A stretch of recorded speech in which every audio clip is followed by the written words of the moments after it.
যাতে আমাদের মতো যারা প্রবাসীর বউ আছে তারা যেন এই বিষয়টা দেখে ভয় পেয়ে এখান থেকে সরে আসে। ভয়ঙ্কর গল্প। বড় চাইতাছি আমি আমার একটা। আমি যখন ক্লাস 4 পড়ি তখন আমার বিয়ে হয়। মানে বিয়েটা হলো কিভাবে? সে আমার নাক মুখ চাইপা ধইরা সে বলতেছে, কেন বুঝো না, তোমার জন্য আসছি, এই কথা বলতেছে। আমি আমার জন্য আসছে মানে আমি এখনই চিলান দিব। কয় কি চিলান দাও, তোমার ইচ্ছা দিলে দাও, তোমার জামাই তোমার ছেড়ে দিব, তোমার বাপে গিয়ে এগুলো শুনে ফাঁস নিব। সে মোবাইলটা রাখা ভিডিও অন করে রাখছে আর কি, আমি তো জানতাম না। আমি বলছি, কি তুই আমার ভিডিও করছিস কে? তুই কি ভাইরাল হইতে চাস?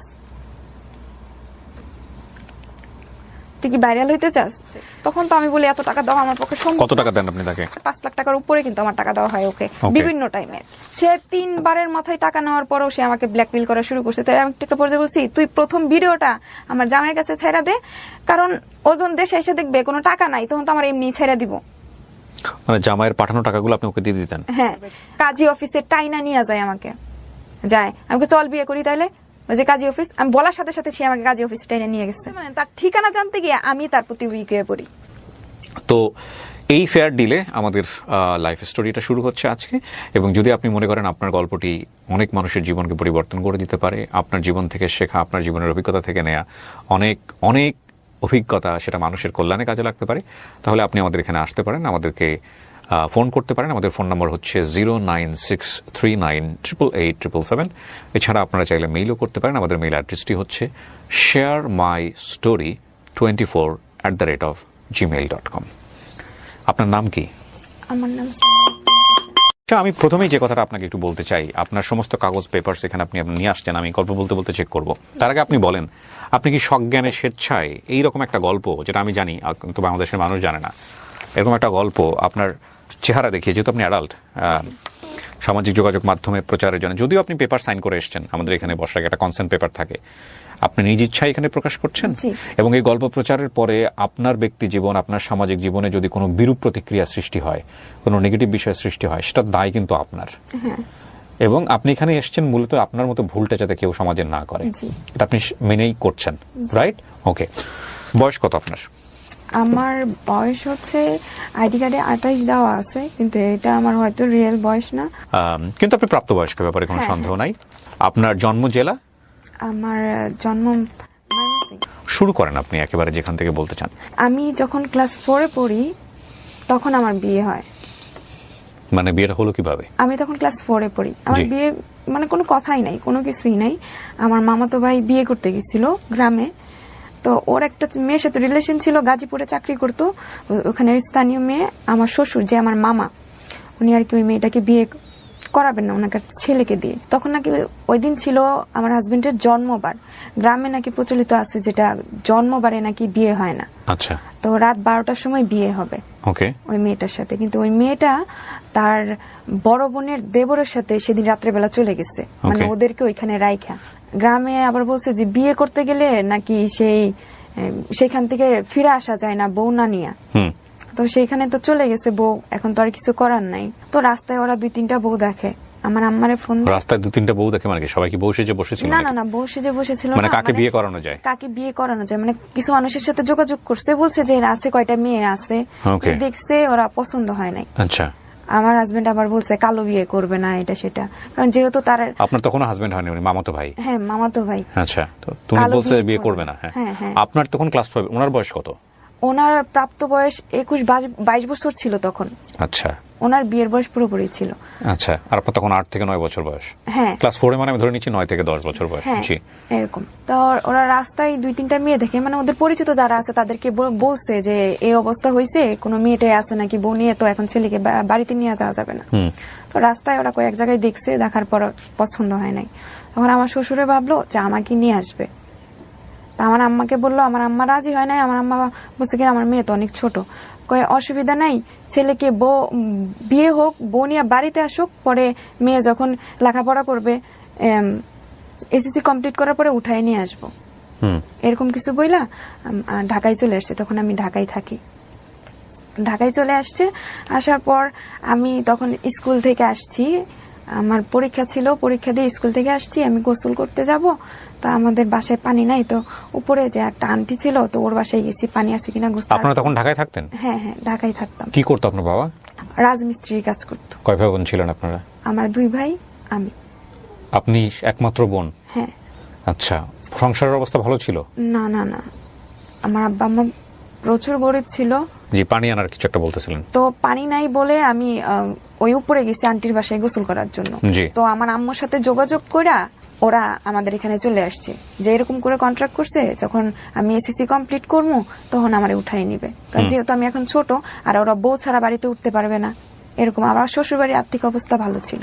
তখন আমি গোসল করতে গেছি, এমন সময় আমার ননদ, মানে আমার তো বয়সে বড় হবে, আমি আমার ননদ দেবর যারা আছে সবার বয়সে ছোট, তো ওরা এসা উপরে গেছে, শুনছে বাসায় নাই, উপরে গেছে গোসল করতে, আমাকে বাথরুমে নক করতে আসে, বলতেছে আমার কিন্তু একটা ডাকনাম আছে, ডাকনাম বলে ডাকতেছে, দরজা খোল, তোর সোহাগ ভাইয়ের বিয়া খাইতে গেলে। ভাই মানে আমার হাজবেন্ডের নাম, হ্যাঁ, যেহেতু ভাই হয়, মামাতো ভাই। ভাই কি বলেছে?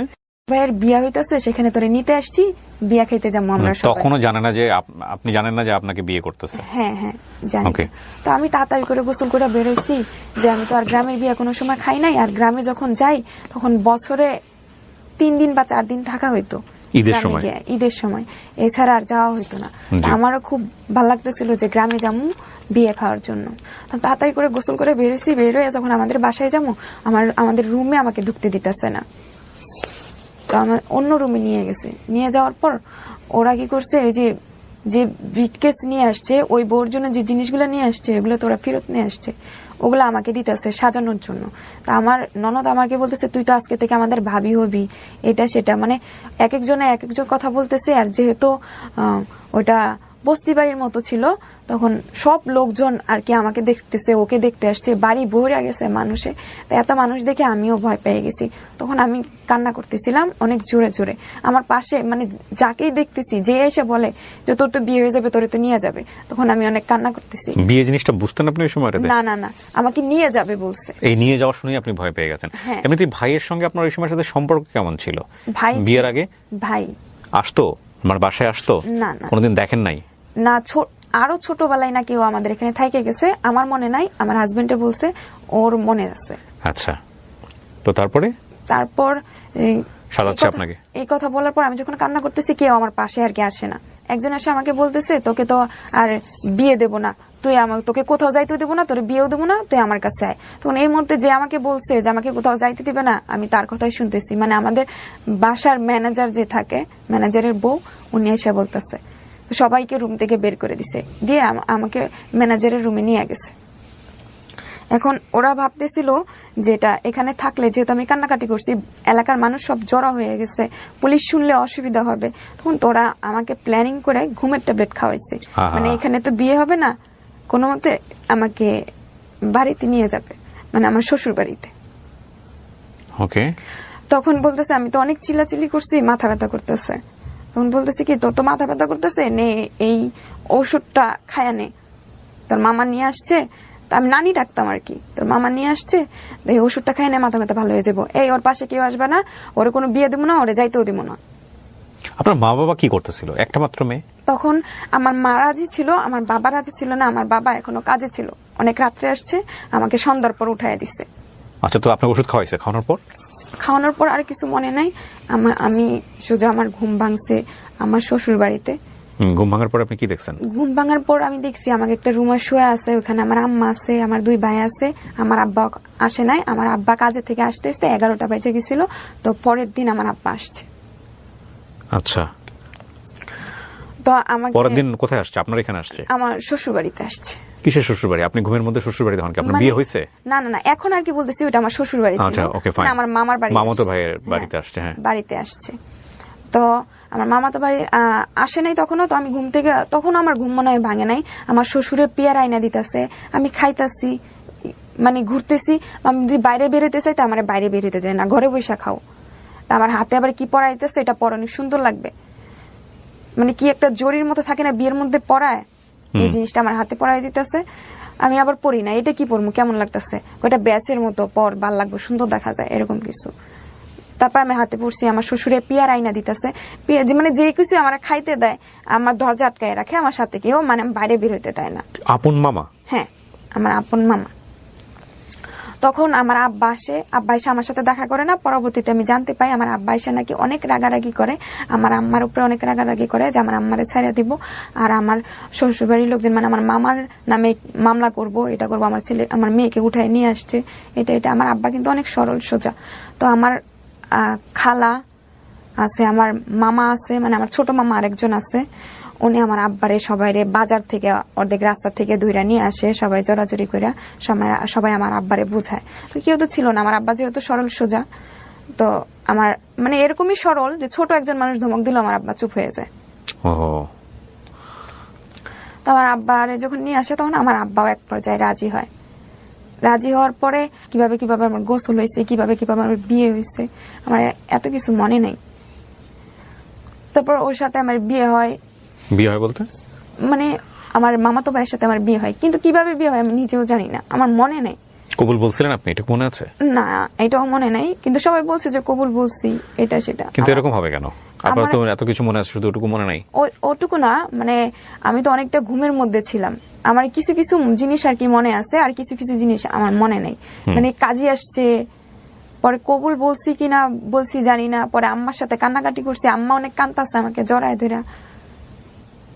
পরে আমিও কাঁদছি। কি করতো আপনার মামাতো ভাই ওই সময়টাতে?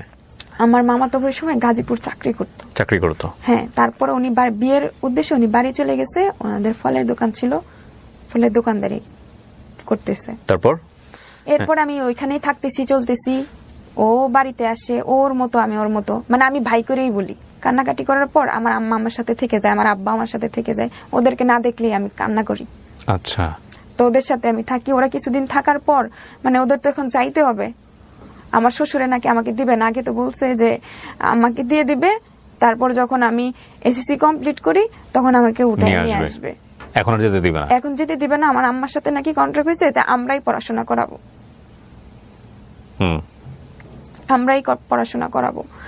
তো ওরা পরে আমার আম্মা বলতেছে ঠিক আছে, যেহেতু আমার আম্মাদের মনে হয় আর্থিক সমস্যার দিকে, তো ওর নিজের ভাই যেহেতু মনে হয় ওইটা বুঝে, আমি জানি না কি বুঝে আমার আম্মা আমাকে রাইখা দিছে।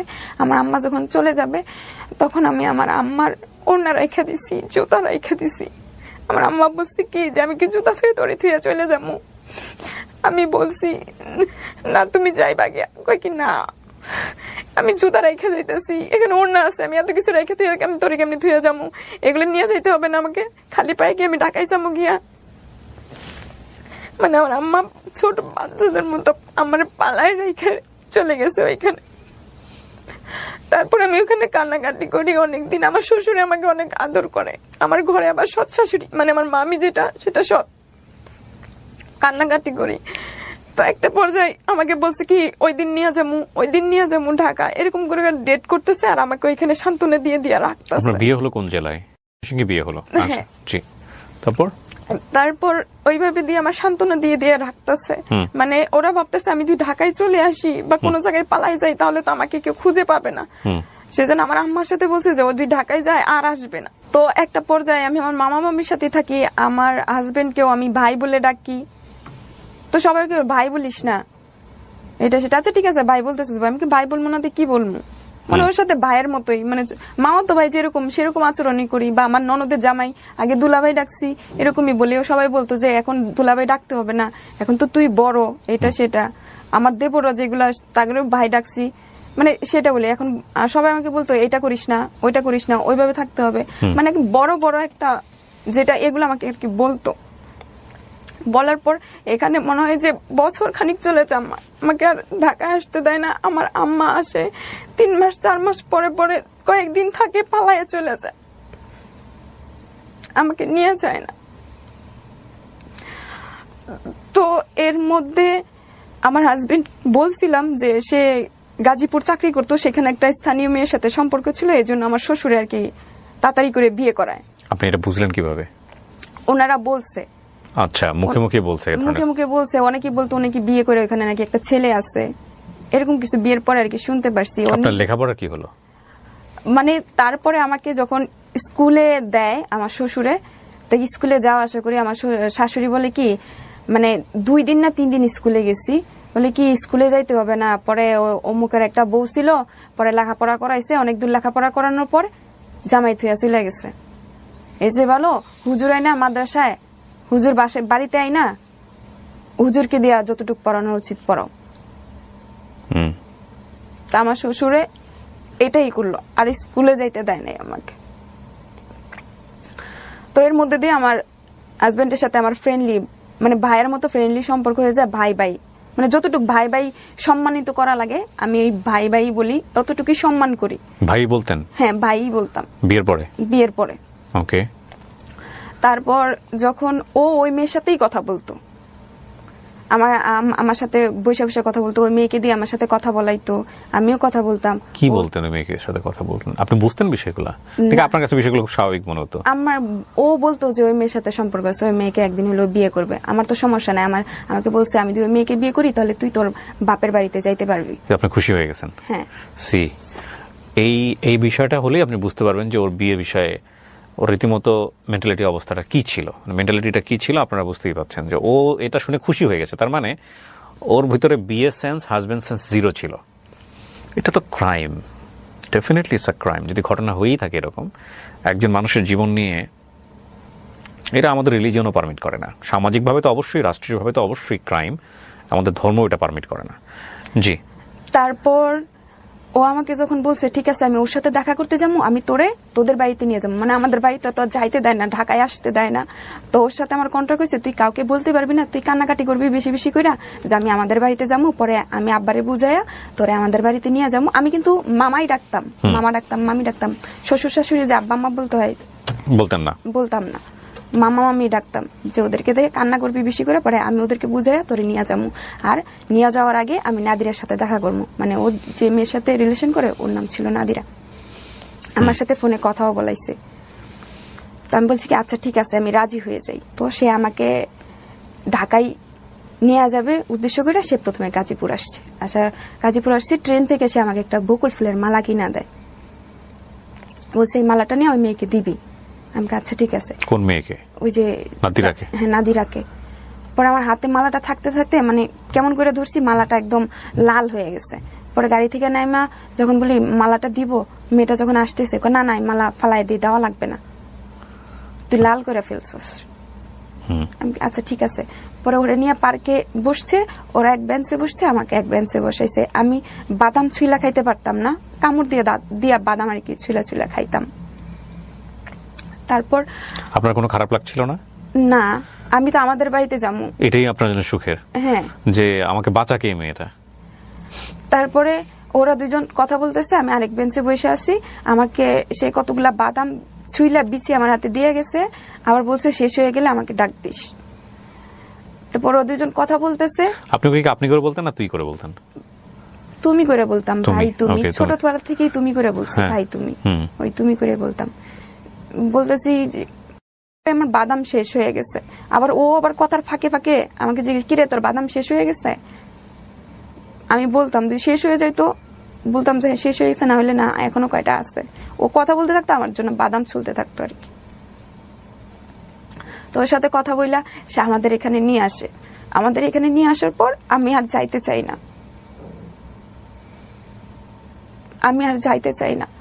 মেয়ের সাথে আপনার কথা হয়? ওই যে মেয়েটার কথা বললেন, ওর গার্লফ্রেন্ড? মেয়েদের বাড়িতে আমি যাই, মেয়েদের বাড়িতে যাওয়ার পর আমার মানে প্রথম পিরিয়ড হয়। ওকে, বিয়ের কতদিন পর এটা? বিয়ের বছরের বেশি হবে। ওকে। তখন আমার প্রথম পিরিয়ড হয়। তো ওই মেয়েদের তখন আমার জামা কাপড়ের অবস্থা খারাপ পড়ে, ওই মেয়েটা আমাকে জামা কিনা দেয়। পরে ওইটা নিয়ে আমি আমাদের এখানে আসি। আচ্ছা। আসার পর ও সাথে করে নিয়ে যেত, মানে ওর আব্বা বলে দিছে সাথে করে নিয়ে আসার জন্য। তা আমি তো কান্নাকাটি, আমি আর যাবো না, বললে আমি অন্য জায়গায় পালাই যাবো, মানে আব্বা আম্মা দুজি প্রেশার দেয়। তারপর ওরা প্ল্যান করছে আব্বা আম্মার সাথে, আমি তো জানি না। আমার জামাই আগে চলে আসছে স্টেশনে, তার ঘন্টাখানিক পর আমার আব্বা আম্মা বলতেছে দেশে তো আমাদের একটা ঝামেলা হয়েছে, এখনই দেশে যাইতে হইব, তাড়াতাড়ি রেডি হয়ে নে। আমি কই না, মাত্র হয়ে গেছে, আমি আর যাবো না, ওখানে গেলে আমার থুয়ে আয় পড়বা। কত অন্য গাড়ি দিয়া গেছে কি আমরা ওখানে যাবো কি, আমরা আমাদের বাড়িতে যাবো, তোর মামার বাড়িতে তো যাবো না। এই কথা বলছে। বলার পর আমরা যখন স্টেশনে আসি, আয়সা দেখি আমার জামাই সবার জন্য টিকিট করে রাখছে। টিকিট করে রাখছে বলতে মানে ওরাই প্ল্যানিং করে, যে আমি জানি যে ওর সাথে আমি যাবো না, সেজন্য আর কি ওরা আগে পাঠাই দিছে, টিকিট করে রাখছে আমার আব্বা আম্মা আমার জন্য, সবার জন্য। কোথায় যাবেন আপনারা তাহলে? ময়মনসিংহ আসবো। ওদের বাসাতেই? হ্যাঁ। আবার ওদের বাসাতেই? হ্যাঁ হ্যাঁ, কিছুদিন থাকার পর আমি এখানে আসবো। আমি তো আর মানে আমি বলছি যে কোনোভাবে যদি আমি একবার ঢাকায় পৌঁছতে পারি তাহলে আর আমি আসবো না, বা আমি অন্য জায়গায়, আমাকে ওরা এখন যাইতে যাবে, আমি অন্য জায়গায় কোথাও পালা গিয়ে বসে থাকবো, আমার তো আর কেউ খুঁজে পাইবো না। তো আমার আম্মা মনে মনে ব্যাপারটা বুঝতে পারছে, বুঝা সে বলতেছে কি তুমি চলে যাও, এরকম কিছু আর কি হয়েছে, আমি তো জানি না, যে তুমি চলে গিয়ে ওইখানে টিকিট করে রাখো।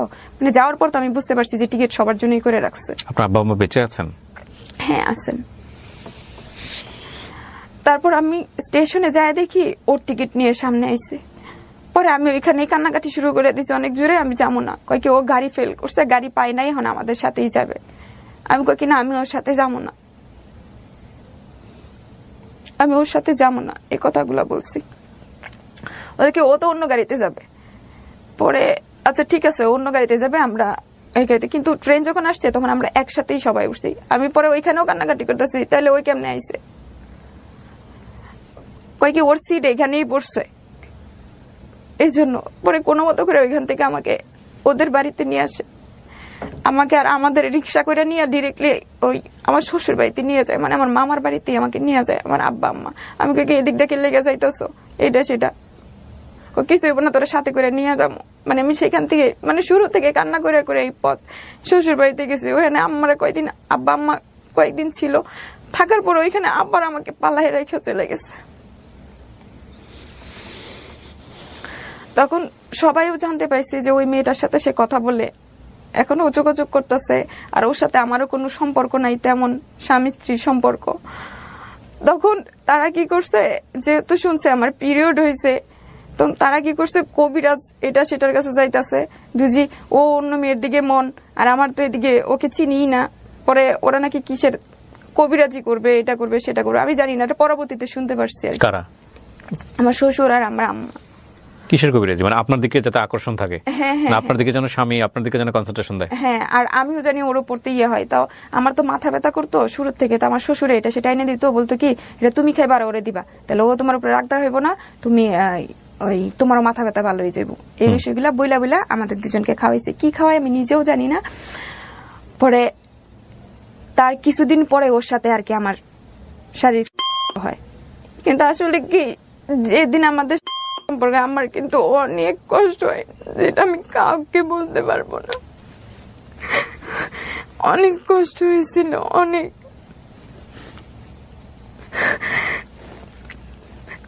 তারপর সেই প্রথমবার পিরিয়ড আমার বাপের বাড়িতে হয়, মানে ওই মেয়েটার এখানে আইসা বাপের বাড়ি থেকে শেষ হয়। দ্বিতীয়বার পিরিয়ডের সময় আমার বাচ্চা পেটে আসে।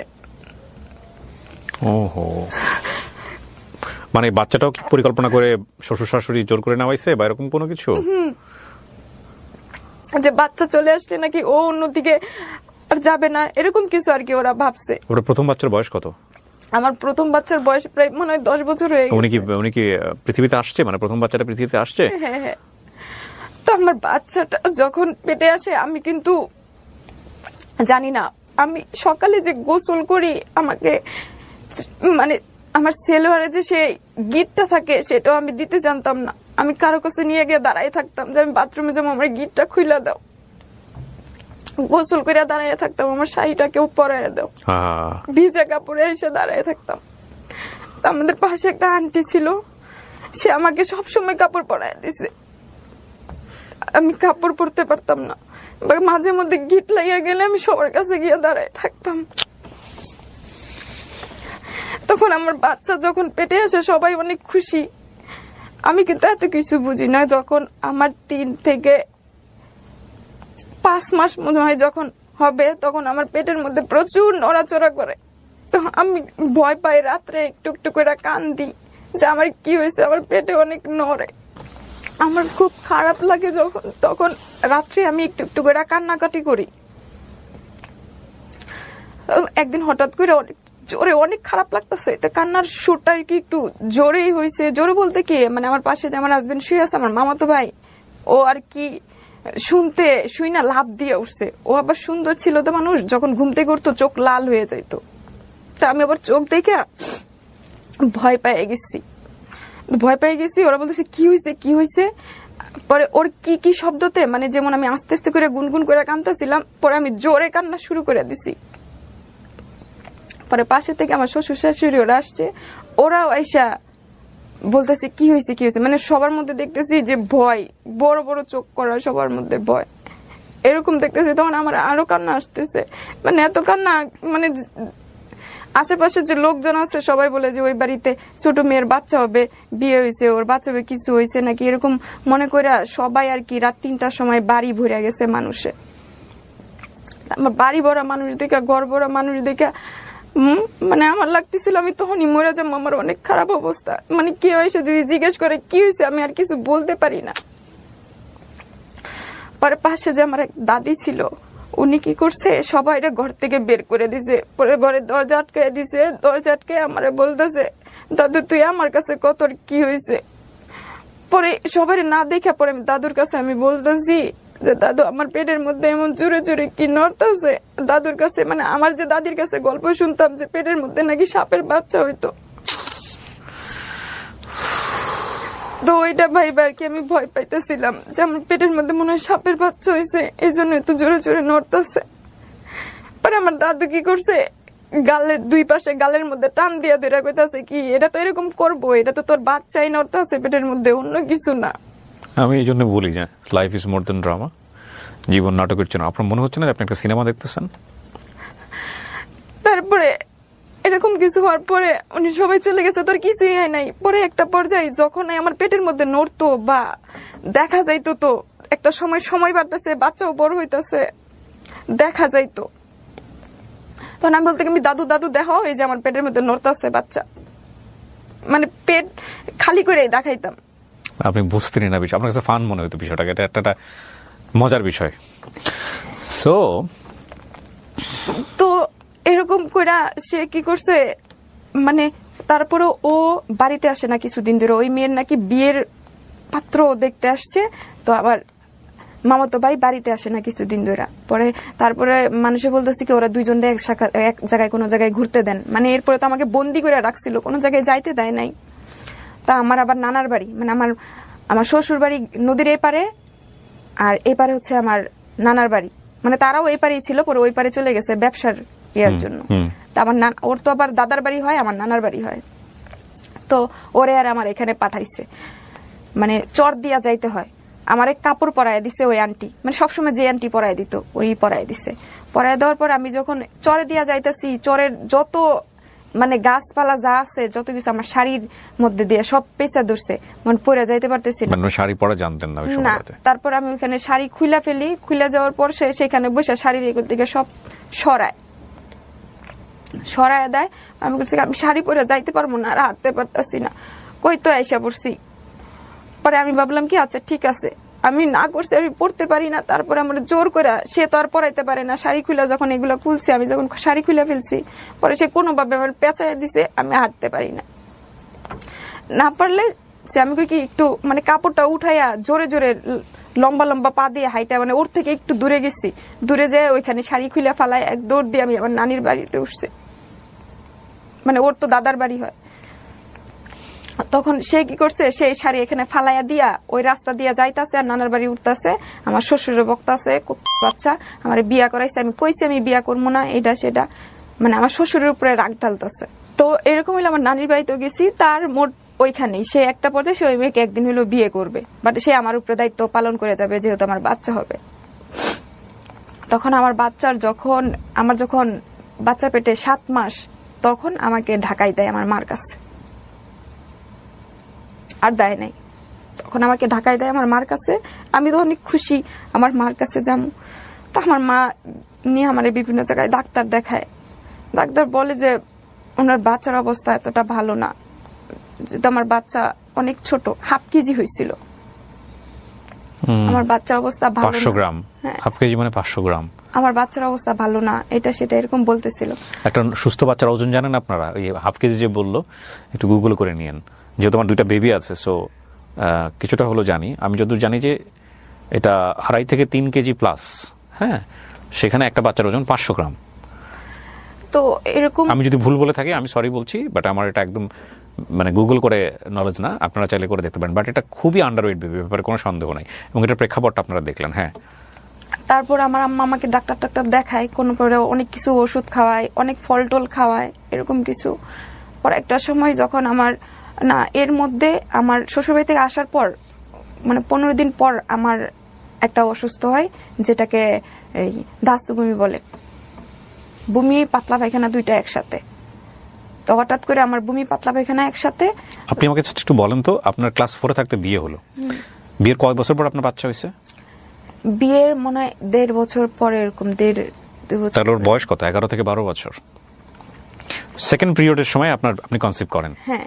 তো এখন আপনি বুঝতে পারেন যে ওর বেবি হেলথ বা ফিজিক্যাল হেলথের জায়গা থেকে কি অবস্থা। জি,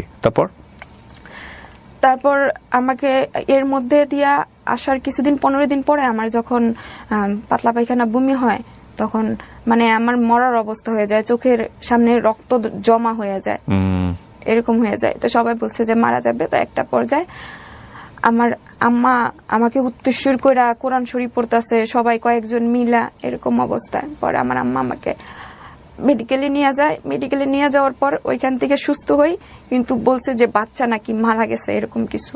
বাচ্চা মারা যায়নি বলতে কি বাচ্চা মারা যাবে, আমাকে ডেট দিছে কয়েকদিন পরে এসে অপারেশন করার জন্য, আমার আম্মাকে অপারেশন করে বাচ্চা ফালাই দেওয়ার জন্য। বাচ্চা মারা যাবে। তখনও বাচ্চা পৃথিবীতে আসেনি? 7 মাস? 7 মাস, হ্যাঁ। আচ্ছা, তখন আমার আম্মা 7 মাসের বাচ্চা নষ্ট করবে কিভাবে?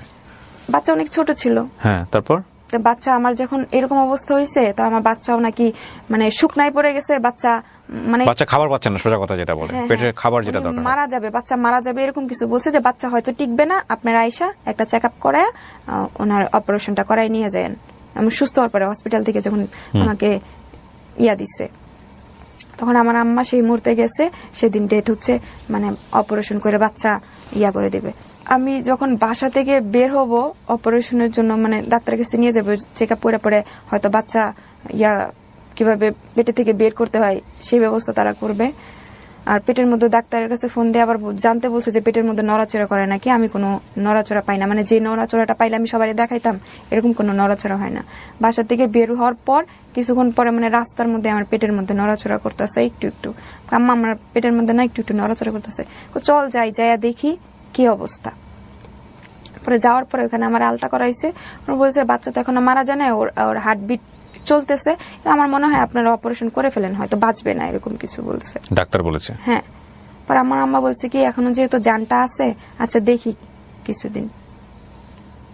পরে এরপরে মাসে মাসে চেক আপ করা, বাচ্চা মারা যায় না, যেহেতু মারা যায় না সেই পর্যন্ত ওখানে রেখে যায়। তারপরে যখন আমার বাচ্চা হওয়ার প্রসব ব্যথা হল, তখন অনেক রাত, প্রায় 1টা বাজে, বাংলাদেশ মেডিকেলে নিয়ে যাওয়া হয়। নিয়ে যাওয়ার পর হচ্ছে সেখানে নাকি ভর্তি নগদ 20,000 টাকা চাইতেছে, মানে টাকা ছাড়া আগে ভর্তি নেবে না। আমার আম্মা বলছে যে আপনারা ভর্তি নেন, আমার মেয়েটার অবস্থা তো ভালো না। পরে সকালবেলা আমি টাকা ব্যবস্থা করে এনে দিতেছি, কিন্তু তারা টাকা ছাড়া ভর্তি নেবে না, আমাকে বাইরেই সিটে বসায় রাখছে। পরে আমার আম্মা ওইখান থেকে আমাকে নিয়ে আসে। নিয়ে আসার পর সকালবেলা আর কয়েকজনে বলছে যে অন্য জায়গায় ক্লিনিক আছে, ওইটাতে ভালো চিকিৎসা হয়, এটা সেটা। তো সেখানেও নিয়ে গেছে, সেখানে নিয়ে আমাকে বলছে এবং বাচ্চার মা একজনও বাঁচবে না, বংশই দিতে বলতেছে, এটা সেটা অনেক কিছু। তো আমার আম্মা বলছে যে কোনো একজনকে তো রাখবেন, তো বলতেছে আমরা পারবো না। পরে ওইখান থেকে আমার আম্মার যে পরিচিত আছে উনি বলে কি ওনার বোনের নাকি বাচ্চা হয়েছে, মোহাম্মদপুর একটা ক্লিনিক আছে, ওইখানে নিয়ে যাইতে। পরে আমাকে ওইখানে নিয়ে যায়। নিয়ে যাওয়ার পর ওইখানে আমার আব্বা আর আমার আম্মা যায়। আমার তখন আমার শ্বশুর বাড়ির লোকজন আসে নাই, কেউ আসে নাই। আমার নিয়ে যায়, নিয়ে যাওয়ার পর ওইখানে আমার ভর্তি রেখে আমাকে চেক আপ রুমে নিয়ে যায়। আমার আব্বা চলে আসে, বাসায় চলে আসে, বাসায় তার কেউ নাই। তো ওরা চেক আপ টেক আপ করে আইসা বলে কি যে ওনার অবস্থা তো খুব খারাপ, আমরা ওনাকে বাঁচাতে পারবো না, বা ওনার বাচ্চাও বাঁচাতে পারবো না। আমার আম্মা বলতেছে আপনারা দুজনের একজনকে রাখেন।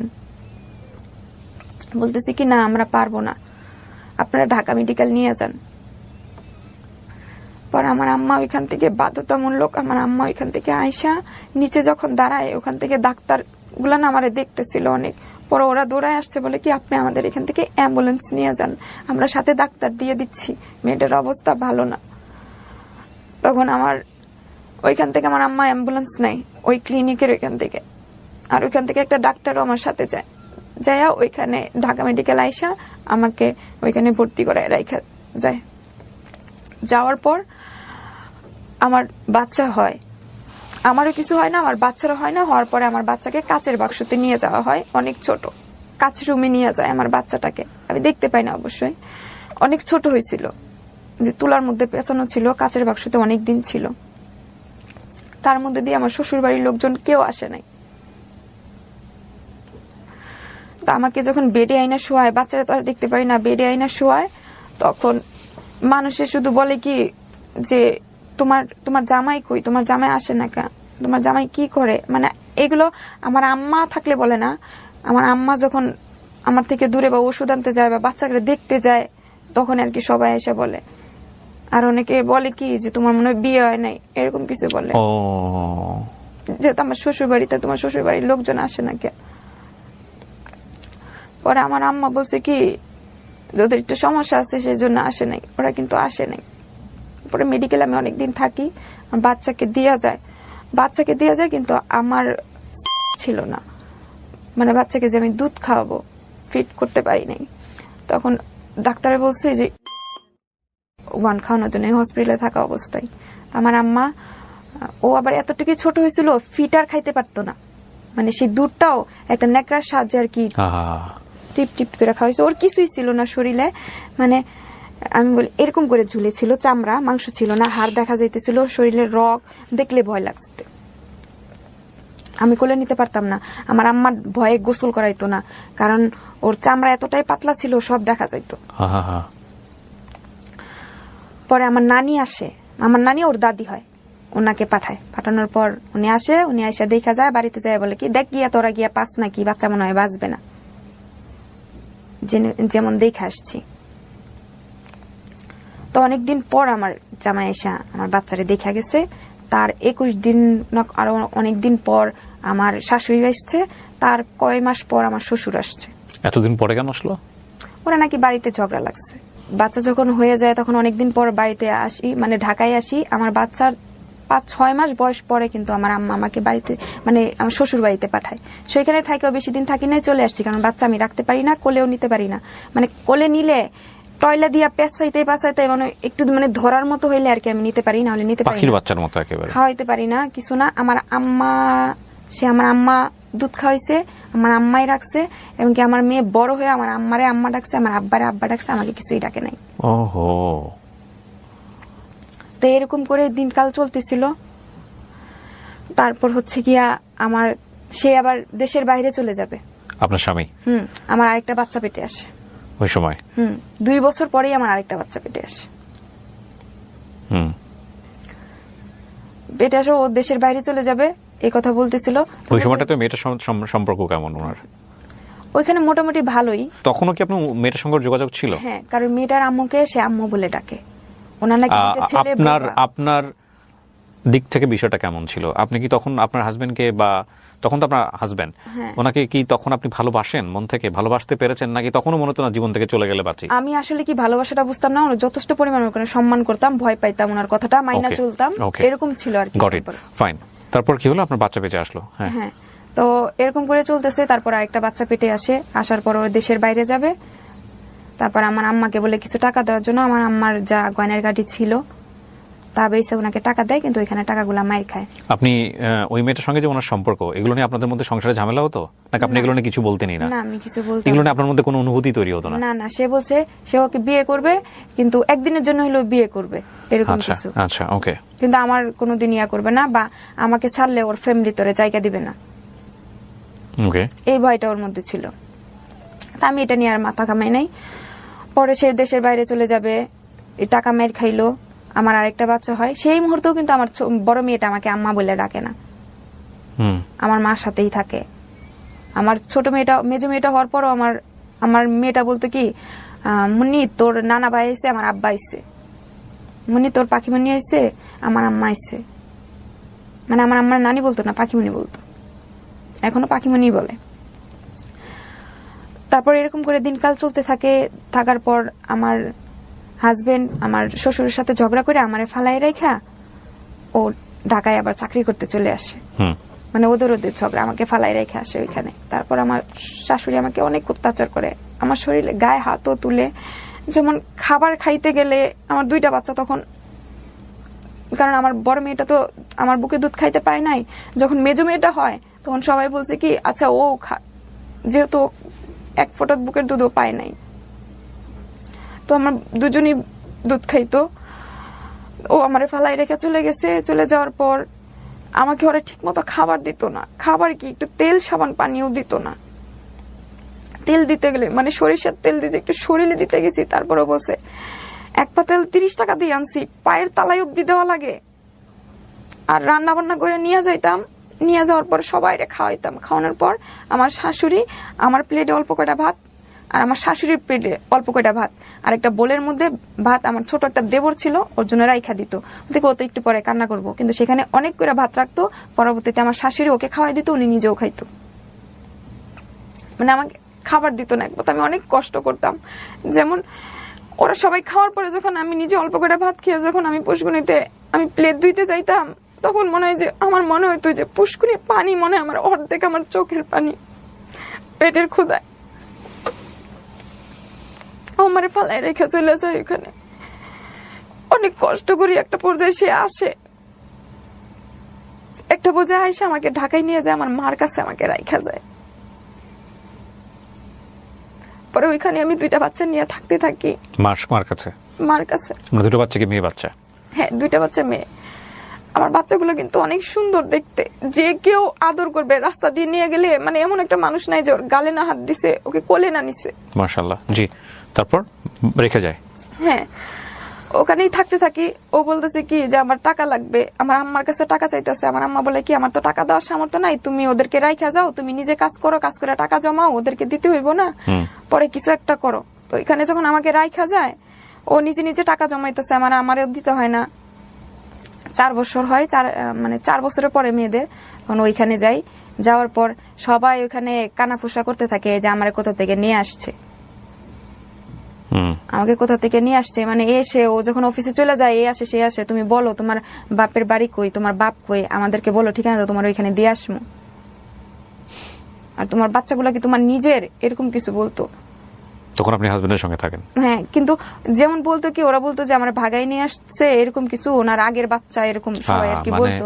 সবাই তো বাচ্চার মতো দেখতেই। হ্যাঁ, কারণ ও যখন দোকান থেকে আসতো তখন 2 চিপ আনতো, তো আমার 2 মেয়ের জন্য আনলে আমার জন্য নিয়ে আসতো, আইসক্রিম আনলে ওর জন্য নিয়ে আসতো, আর ওরা যে বাইরে নিয়ে যাইতো আমারও চকলেট কিনে দিলে, ওরাও চকলেট কিনে দিলে আমারও দিত আর কি। তো সবাই আর কি সন্দেহ পর্যায়ে নিয়ে যাইতো। আরেকটা বাচ্চা আমার পেটে আসে, আসার পর সেই বাচ্চাটাও আমার হয়। আমার 3টা বাচ্চা হবে, আমার 3টা বাচ্চাই ঢাকায় হয়, আমার মায় নিয়ে আসে। 3টা বাচ্চার সময়, একটা বাচ্চার সময় আমার স্বামীকে আমি পাশে পাই নাই। ওকে, সে অনেক পরে আসছে। তো আমার মেয়ে হওয়ার পর, ছোট মেয়েটা হওয়ার পর আবার আমি গ্রামে চলে আসি, হয়ে গেছে নিজে নিজে দেখতে পারি, নিজে নিজে নিজের সংসার চালাইতেছি। তো একটা পর্যায়ে সে দেশের বাইরে চলে যাবে, তো তার সবকিছু রেডি হয়ে গেছে, তো দেশের বাইরে চলে গেছে, অনেক টাকা দেনা ফেনা হয়েছে।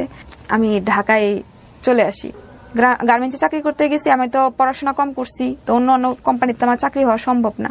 গার্মেন্টসে চাকরি করতে গেছি, ওইখানে পাশের এক ভাবি বলতেছে কি আমাকে, ভাবি আমার চাকরিতে নিয়ে দেন, আমাদের এরকম সমস্যা। তো উনি কি করছে, গার্মেন্টসে ঢোকার আগে আমাকে নিচে দাঁড় করায় রেখে গেছে, যে কেউ যদি বলে তুমি চাকরি করবা, আমার এখানে খোঁজ করছি অনেক দূরে দূরে, সেখানে যায় তো সম্ভব না কাজ করা। আর এমনি আমার পড়াশোনা নাই, এটা আমি ভাগ্যের ফেরে আমি কাজ শিখে গিয়া যে কোনো জায়গায় কাজ করতে পারতেছি, ওটা তো আর পারতেছি না। তো একটা পর্যায়ে আমি নেটওয়ার্ক মার্কেটিং এ চাকরি নিই, মোবাইলে।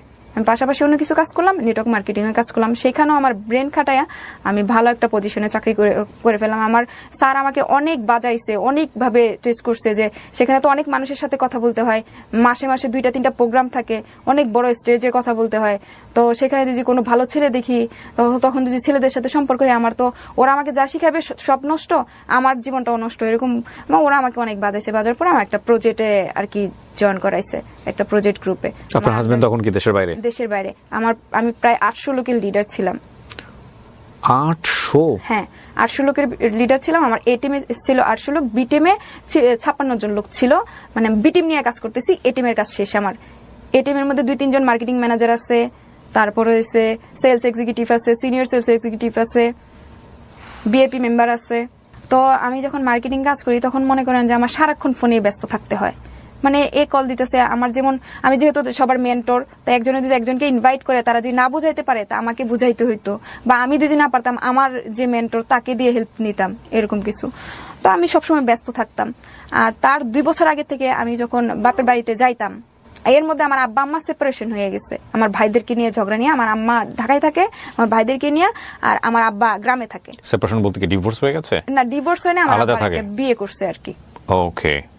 তা আমার আব্বা এখানে থাকে। তো আমি মাঝে মধ্যে যখন আমার বাচ্চাদেরকে নিয়ে আসতাম, আমি আবার যেহেতু আমি গ্রামে বড় হই নাই, আমার জন্মস্থান গ্রামে না, তা আমি গ্রামের কাউকে চিনি না। দুজি বলে এটা তোর চাস্তো ভাই, মানে আমার ঘরের সাথে ঘর, তাহলে আমি চিনতে পারি, এছাড়া আমি চিনতে পারি না। আর ওর সাথে আমার কোনো সময় দেখা হয় নাই। ও আমাকে দেখতো, দেখো ওর কাছ থেকে নাকি অনেক ভাল লাগতো আমাকে। কে এটা? আমার চাস্তো ভাই। সে 2 বছর সে আমাকে ফলো করছে, বা কোনোভাবে আমার সাথে যোগাযোগ করা যায় কিনা। আপন চাচাতো ভাই? না না, আপন চাচা না, পাড়াপড়শি চাস্তো ভাই। তো আমাকে মাঝে মধ্যেই দেখতো, কিন্তু কোনোদিন কথা হইতো না। সে আমাকে এটা পরে বলছে আর কি, এরকম দেখতো। তো আমার বাপের বাড়িতে আসা যাওয়া করতাম মাঝে মধ্যে। তো আমার এখানে প্রোগ্রাম ছিল, সেমিনার থাকতো, আসতে হইতো। আর ওইখানে আমার স্যারেও বলছে তুমি তো অনেক সুন্দর কথা বলতে পারো, তো তুমি ট্রেনার হিসেবেও কাজ করতে পারো, এখানে তোমার আরো কিছু টাকা হবে, আর উপরের দিক দিয়ে যাইতে পারবে, তুমি তো সুন্দর কথা বলতে পারবে। মাঝে মধ্যে স্টেজে ডাকতো, আমি অনেকক্ষণ কথা বলতাম। তো হঠাৎ করে আমি যখন একদিন গ্রামে যাই, তখন আমার পাড়াপড়শি এক চাস্তো বোন, সে কি করতো, আমাদের মাদ্রাসার একটা হুজুর তার সাথে রিলেশন করতো আর কি, আমার চাস্তো বোন, ছোট আর কি। তো সে আমার পাশের ঘরে চাস্তো ভাইয়ের বউর ফোন দিয়ে কথা বলতো। মাঝে মধ্যে যখন যাইতাম, মানে যার ফোনই পাইতো আর কি, সুযোগ পেলে তার ফোন দিয়ে হুজুরের সাথে কথা বলতো। বলার পর ও যখন ফোন দিয়ে চলে গেছে, ওর আম্মা যখন ডাক দিছে, তখন ফোনটা যখন ওই হুজুরটা ব্যাক করে, তখন ফোনটা আমি ধইরা হুজুরটাকে আমি অনেক বকা দেই, এবং কি হুমকি টুমকি দেই যে আমি এলাকার লোকজন জানাবো, আপনার কাছে যায় বাচ্চারা পড়ার জন্য, আপনারা তাদের সাথে রিলেশন করেন, আমরা বাচ্চা দিয়ে কিভাবে থাকবো। তো উনি আমার কাছে অনেক মাপটা চায়, বলে আর কাউকে বলবেন না, আমি আপনার কাছে মাপ চাই, এরকম কিছু হবে না, আর কোনোদিন শুনবেন না। তো ওই হুজুরটা কি করছে, ওর হুজুর আর আমার ওই চাস্তো ভাই, পাড়াপড়শি চাস্তো ভাই, ওরা বন্ধু, ওকে, এখনো বন্ধু। তো আমার নাম্বারটা ওকে দেয়, দেওয়ার পর আমাকে মাঝে মধ্যে ফোন দেয়, ফোন দিয়ে এটা সেটা বলে। আমার তো বাড়তি কথা শোনার মতো কোনো সময় নাই, আমি ফোন ব্ল্যাকলিস্টে রেখে দিতাম, সুযোগ পাইতাম না, বকাঝোকা করতাম, বকাঝোকা ফোন করে ব্ল্যাকলিস্টে রেখে দিতাম। এরকম করে প্রায় মনে হয় 1 বছর এরকমই চলে।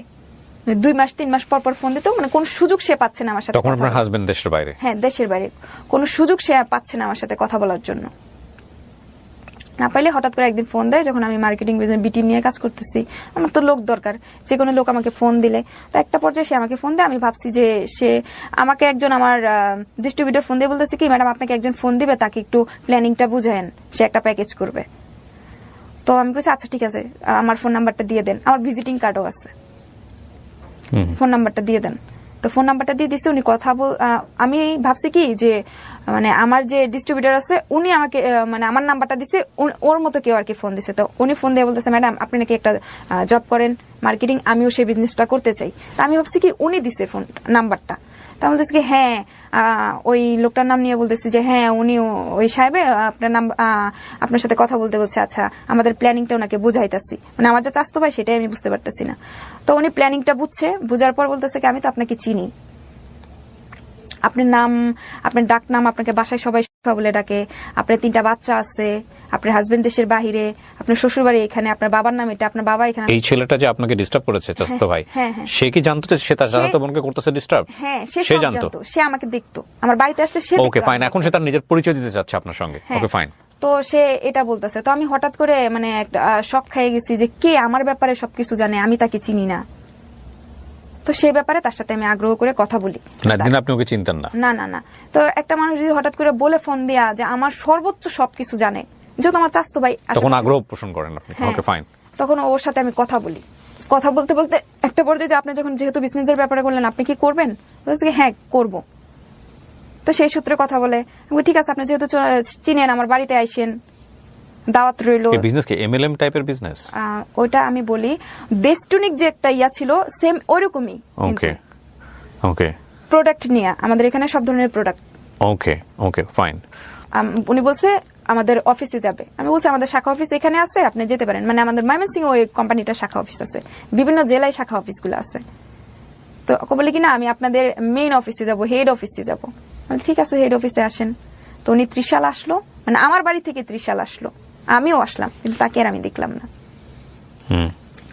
আসার পর ত্রিশালে সে আমার জন্য অপেক্ষা করতেছে, আমি ওখানে আইসা আমাদের অফিসে নিয়ে আসলাম। অফিসে নিয়ে এসে অফিসের লোকজনের সাথে কথা বলাইলাম, সেও বলছে চাকরি করবে। করার পর সেও এক প্যাকেজ করলো।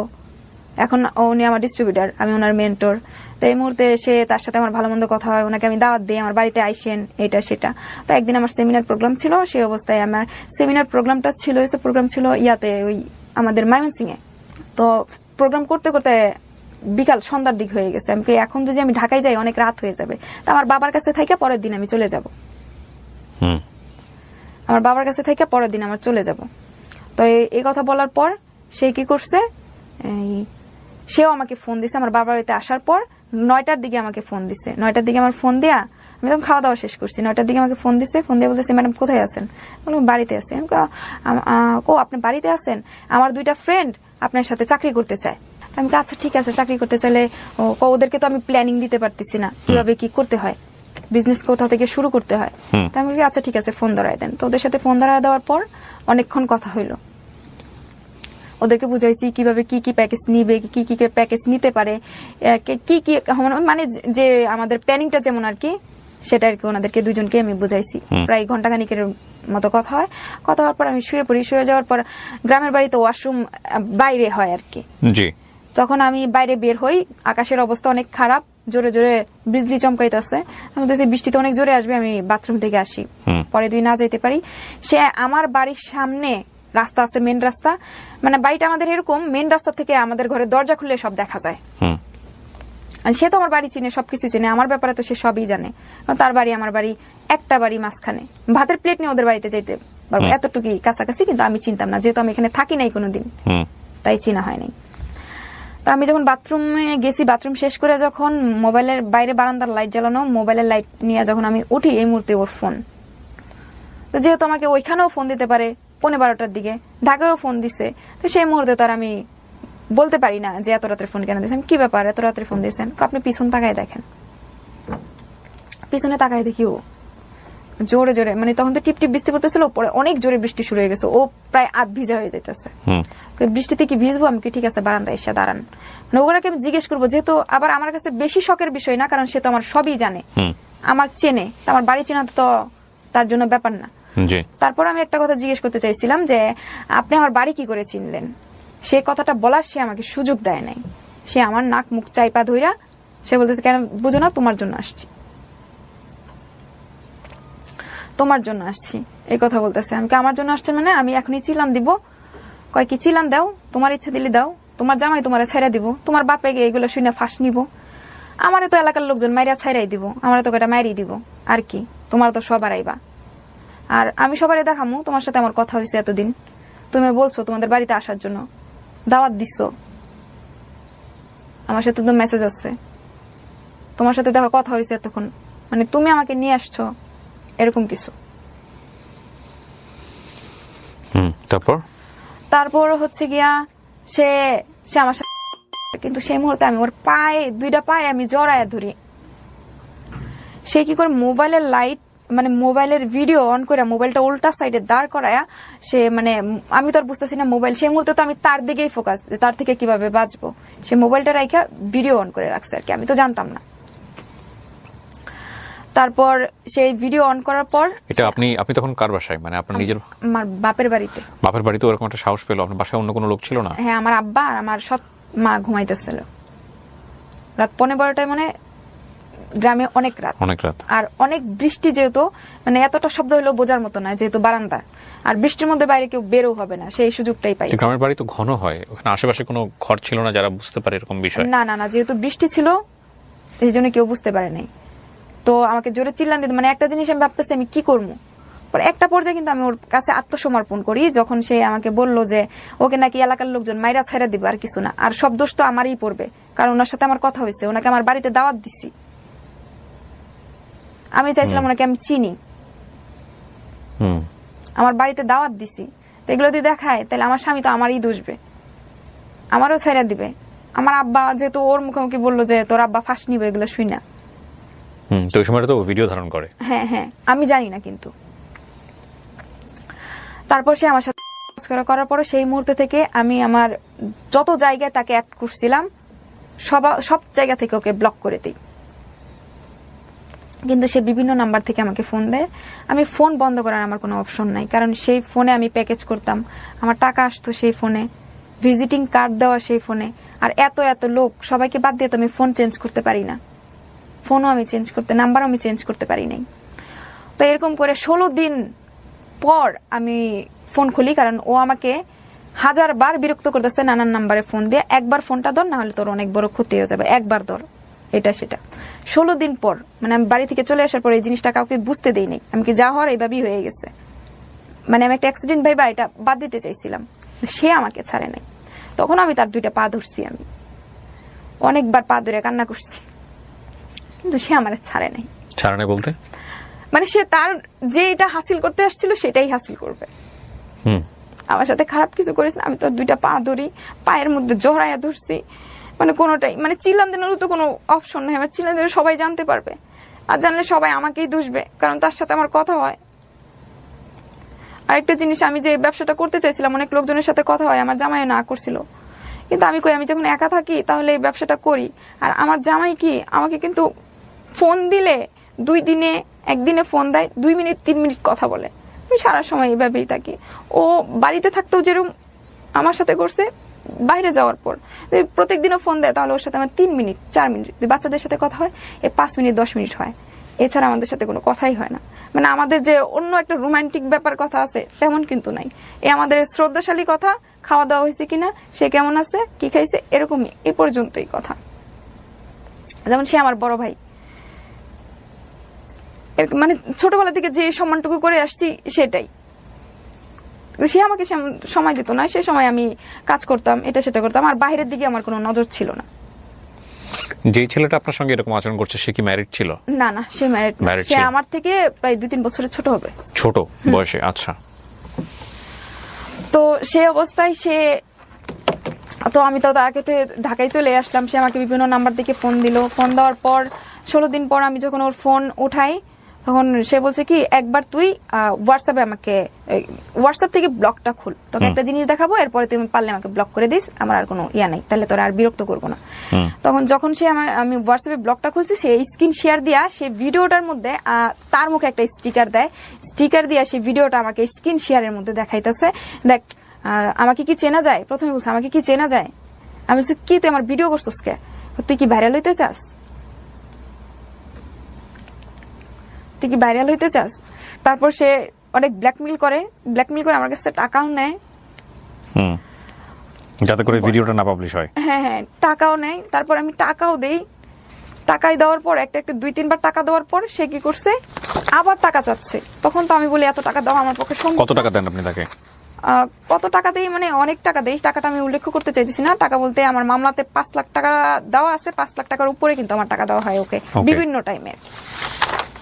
ওকে, তো আপনার সঙ্গে ওনার যে এই ধরনের it's a kind of rape, ওনার কথা অনুসারে যদি আমি বলি, আমাকে এভাবে ব্ল্যাকমেল করতো। তারপরে আমি বলতাম কি, তোর 2টা পা ধরি, আমার 3টা বাচ্চা আছে, আমার 3টা বাচ্চার দিকে তাকায়, আমাকে ছাইড়া দে, আমাকে আর ফোন টোন দিস না, এটা সেটা। সে 3 বারের মাথায় টাকা নেওয়ার পরেও সে আমাকে ব্ল্যাকমেল করা শুরু করছে। তাই আমি একটা পর্যায়ে বলছি, তুই প্রথম ভিডিওটা আমার জামাইয়ের কাছে ছাইড়া দে, কারণ ওজন দেশে এসে দেখবে কোনো টাকা নাই, তখন তো আমার এমনি ছাইড়া দিব। মানে জামাইয়ের পাঠানো টাকাগুলো আপনি ওকে দিয়ে দিতেন? হ্যাঁ, এমনি আমারে ছেড়ে দিব, কি কাম আছে, তুই ওরে আর ভিডিওটা আগে আমার জামাইয়ের কাছে ছেড়ে দে। সে কি করছে, সে আমার জামাইয়ের কাছে ফোন দিছে, ফোন দিয়ে আমার জামাইয়ের সাথে রং নাম্বারে কথা বলতেছে।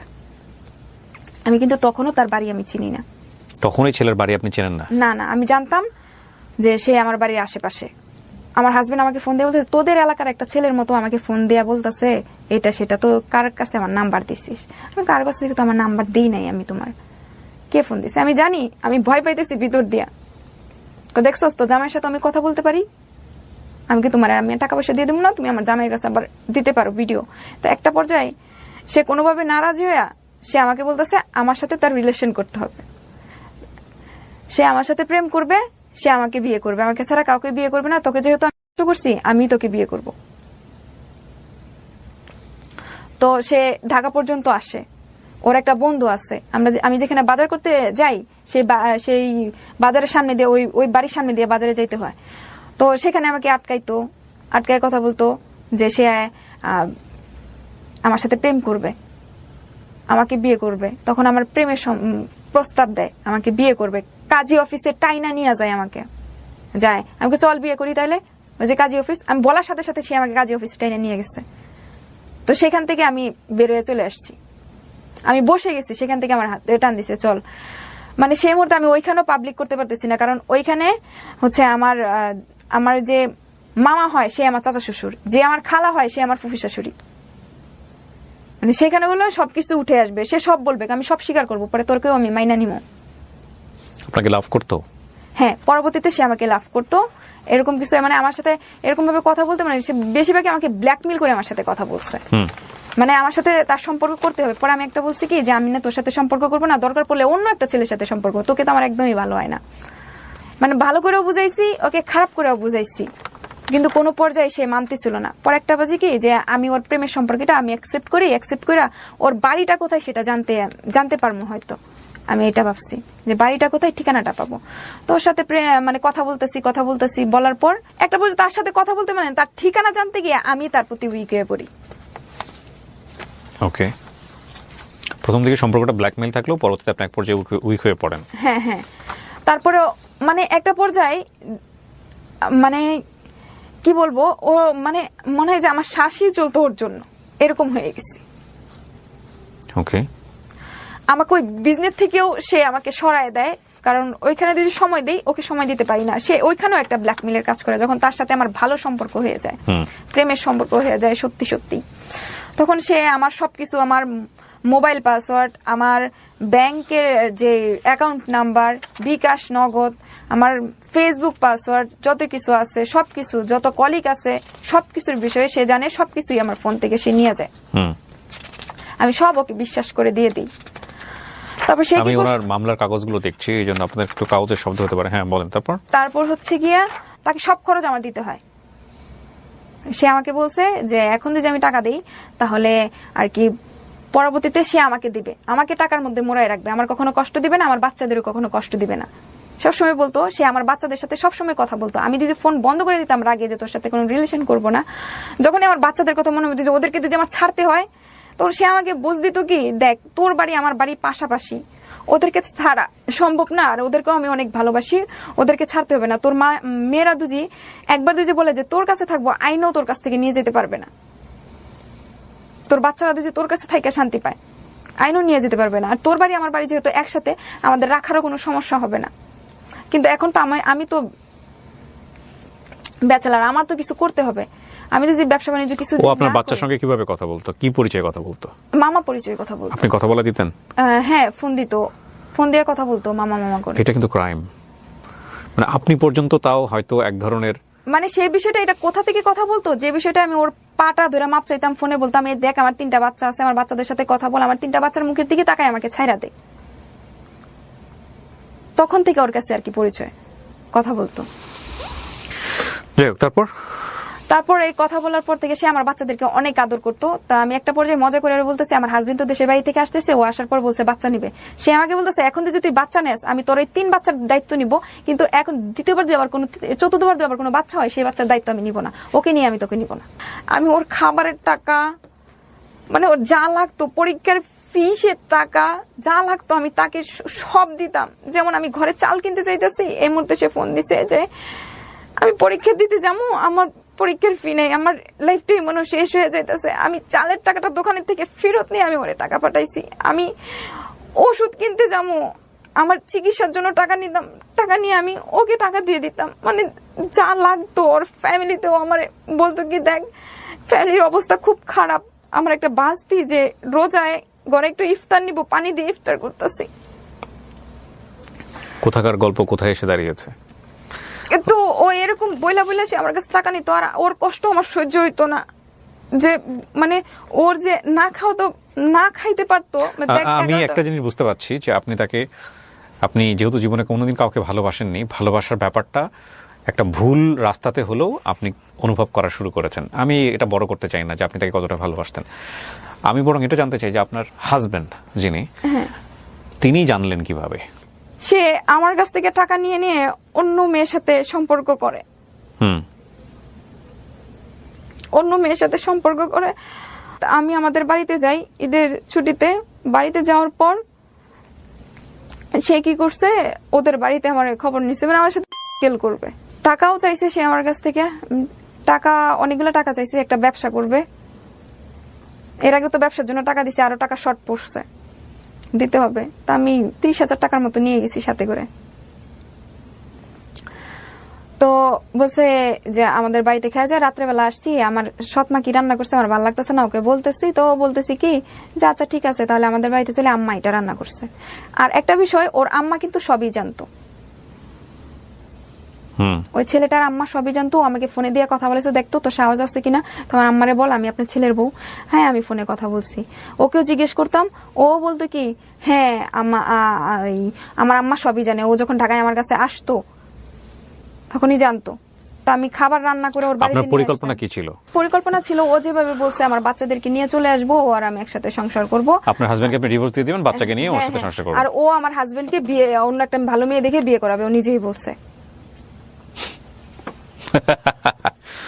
ওকে, এরকম কিছু বলছে। আপনার হাজবেন্ড জানলো কিভাবে এই জায়গাটায় আসেন? তাও আমি বাড়িতে এটা জানা বিষয়, টুডে টুমরো জানতোই। তারপর আমি যখন এখানে চলে আসি, ও যখন ওদের বাড়িতে নিয়ে যায় আমাকে দাওয়াত খাওয়ানোর জন্য, সে তার ঘরে আমাকে নিয়ে যায়, যেহেতু আমি তার সাথে সম্পর্ক। আমার এগুলো জানার দরকার নাই তো, আপনি আপনার হাজবেন্ডের জায়গাটায় আসেন। মানে একটা দরবারের মধ্যে, সালিশের মধ্যে। সালিশটা হয় কিভাবে, কেন হয়? সালিশটা হয় হচ্ছে সেদিন রাত্রেবেলায় আর কি ঝামেলাটা হয়, ওর সাথে আমার সাথে হয়। জোর করে নিয়ে যায় তার ঘরের এই যে মেন সুইচ বন্ধ করে, তো ওর বাড়ি আবার মেন রাস্তার সাথেই, সেখান থেকে আমি নিয়ে ওর ঘরে নিয়ে যায়। ওর মা আবার ঘরে অসুস্থ শুয়ে আছে, প্রেসার উঠছে, শুয়ে আছে। শুয়ে থাকার পর সে তার ঘরে আমাকে নিয়ে যায়। সে তার সাথে আমার না এরকম কিছু হবে না, যা হবে বিয়ের পরে হবে, সেটা বলে কি না কিছুই না, এতদিন তোরে যদি ছাড়ি, আমি যদি তোকে ছাইরা দিতাম তাহলে তো তখনই ছেড়ে দিতাম, তোর মায়ের লাথি গুতা খাইয়া কি আমি এই পর্যন্ত আসি? এই কথাগুলো সে আমাকে বলতেছে। পরে যখন টাকার বিষয়ে, টাকা কত আনছি, তখন বলছে এত। তোর সাথে আমার ঝগড়া হয়ে যায়। সেই ঝগড়া শুনে ওর মা আসে বাসায়। ওর মা তো সবকিছু জানতোই। আসার পর যখন আমি ওকে ধরতে নেই, যে মানে পর্যায়ে একটু খারাপ অবস্থায় চলে যায়, তখন ওর মা আমাকে জোর করে আটকে রাখে, ওর বাসা থেকে চলে যায়, মানে ওদের বাড়ি থেকে চলে যায়। আমি বলছি ওর সাথে আমার কথা আছে, ওকে ফোন দিয়ে তাড়াতাড়ি আনেন।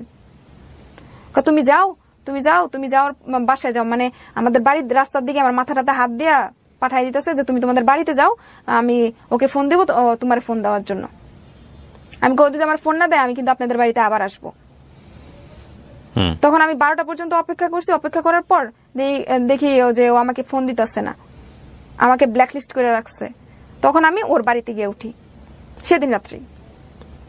ওর বাড়িতে গিয়ে আবার রাস্তার মধ্যে ওর আম্মা যে আমার মাথায় হাত দিয়ে আমাকে বুঝাই দিতেছে যে ওর বিচার করবো, এটা করবো, সেটা করবো। আমি আবার বলতেছি আপনার ছেলেকে আমাকে বিয়ে করতেই হবে, এখন আর আমি আর সময় নিব না, এখন আমাকে বিয়ে করতেই হবে।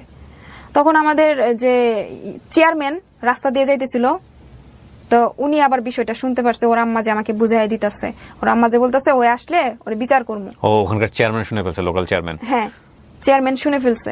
শুনে ফেলার পর আমি বাসায় চলে আসছি। ও আমাকে ফোন দেয় নাই। ফোন না দেওয়ার পর আমি আবার ওর বাড়িতে গেছি। বাড়িতে যাওয়ার পর ওরা আমাকে বোঝানোর, মানে আমি ওদের কাছে কথা বলতে গেছিলাম কেন সে আমার সাথে এটা করলো। তখন তারা কি করছে, লাঠি নিছে আমাকে মারার জন্য। কে এটা? মানে ওই ছেলেটার ভাই। তারা মোটামুটি সবাই জানতো যে আমার কাছ থেকে টাকা পয়সা আনতো, কারণ ছেলে তো কোনো কাজ কাম কিছুই করতো না। এত তো টাকা সে পাইতো কই, গরু কিনতেছে, এটা করতেছে, ওইটা করতেছে। তারপর তার ভাই আমাকে লাঠি নিছে মারার জন্য। তো ওরা যখন আমার মাইরা ফালাই দিবে, তা ওদের কাছে এরকম লোক আছে, মানে ওদের গোষ্ঠীর মধ্যে এরকম লোক আছে যে ওরা মানুষে মাইরা ফালায়, কোনো খোঁজ খবর পায় না, এটা সেটা আমাকে ভয় দেখাইতেছে। ওদের মাইরা ফালাই দিলে তোরা কেউ খোঁজ নিতে আইব না। তখন আমি পুলিশে খবর দিই। আপনি দেন? হ্যাঁ, আমি দিই। আপনি বুঝতে পারতেছিলেন যে আপনি কি করতেছেন? হ্যাঁ। আপনার হাজবেন্ড জানতো তখন আপনাদের এই বিষয়গুলো? না তখনও জানে না? না, তখনও জানে না। তখন সে কি করছে যে ওই ওর ভাই যখন আমাকে মারতে নিছে, তখন আমি পুলিশে খবর দিই যে আমার কাছ থেকে টাকা নিচ্ছে, আমার উপরে সমস্যা করছে। তো এক পর্যায়ে পুলিশ আসার কারণে সবাই জানতে পারে বিষয়টা। তখন জানাজানি হয়ে যায় হ্যাঁ হ্যাঁ যে আপনার কাছ থেকে কেন টাকা নিল, অবৈধ সম্পর্ক বা এই বিষয়গুলো। হ্যাঁ হ্যাঁ, তখনই বিষয়টা জানাজানি হয়ে যায়। হয়ে যাওয়ার পর আমি লোকজন এসে শুনে যেন ওর সাথে আমার কল রেকর্ড ছিল, অনেক বিভিন্ন সময় টাকা পয়সা চাইতো, এগুলো কিন্তু কল রেকর্ড আছে, অনেক মেসেজে আছে, বেশিরভাগই ওর সাথে কথা হইতো টাকার বিষয়ে। সেই একটা পর্যায়ে এই নাই সেই নাই এটা সেটা সব অজুহাতেই দিয়ে আমার কাছে টাকা, আমি কিন্তু তাকে অন্ধের মতো বিশ্বাস করছি। একটা জিনিস চিন্তা করে দেখেন, এখানে অনেকগুলো ব্যাপার আছে। একটা হচ্ছে জাস্ট আধা ঘন্টা আগপিস, আধা ঘন্টা আগেও কিন্তু যদিও সম্পর্কটা অবৈধ এবং অনৈতিক, কিন্তু একটা পিসফুল কন্ডিশনে ছিল। আধা ঘন্টা পরে সম্পর্কটা কোথায় গেছে, কত ভয়ঙ্কর ডিজাস্টার। আচ্ছা, তারপর ওই ওখানে কিছু লোকজন জড়া হয়, তখন পুলিশ বলতেছে যে চলো আমাদের সাথে থানায় অভিযোগ করো, পরে আমরা দেখতেছি। পরে আমি আমার আব্বারে বলতেছি, আব্বা আমার সাথে একটু আইবা, আমি থানায় যাবো, রাত হয়ে গেছে যেহেতু এতটা। পরে আমাদের এলাকায় কিছু লোকজন মাতবরা বলতেছে যে আমরা তো এলাকার লোকজন আছি, তুমি এলাকার লোকজনকে বলো, আমরা নিয়ে বসি, ব্যাপারটা দেখি এখানে সমাধান করা যায় কিনা। তখন আর কি আমরা পরে তুমি যাইও মামলা করতে। তাই এখন এলাকার লোকজনের কথা তো শুনতে হয়। তো এলাকায় পরে একটা দরবার বসে, সালিশি বসার পরে অনেক লোকজন আসে, তখন সব জানতে পারি, সবকিছু খুলে বলি ওর সাথে কিভাবে আমার সম্পর্ক, কিভাবে সে আমার জীবনে আসছে, বা ওকে যাইতে অনেকবার বলছি, সে কোনোভাবেই যাবে না। সে মানে আমি ফোন বন্ধ করে দিলে সে মরার মতো হয়ে যায়। তখন ও কি করতেছিল সালিশের মধ্যে? সে দাঁড়ায় আছে, আমি বসে আছি। তো সে এত কিছু বলার পর সে বলছে কি আমি ওকে চিনি না। আমি যে সালিশের মধ্যে প্রমাণ দিলাম, ওর সাথে আমার ভিডিও কল আছে, আমি স্ক্রিন শেয়ার করে রাখছি। ওর সাথে আমার ভিডিও কল, মেসেজ, কল রেকর্ডের মধ্যে টাকা পয়সা নিছে, সবকিছু আছে। সবকিছু দেখানোর পরও সে আমাকে বলছে কি যে সে আমাকে চিনে না, কিন্তু এলাকার লোকজন কিছুই বলে নাই, কারণ ওই এলাকায় তাদের যে একটা ভাব আছে, প্রভাব আছে, মনে করেন যে ওরা আপনাকে বলে নাই কিছু। এখন কথা হলো যে আপনার বাড়ির দিককার প্রতিক্রিয়া কি, আপনার বাবা কি করতেছিল? আমার বাবাও সে দরবারের থেকে উঠা চলে গেছে, আর সে দরবারে খবর পায় আমার শ্বশুর শাশুড়ির লোক সবাই আসছে।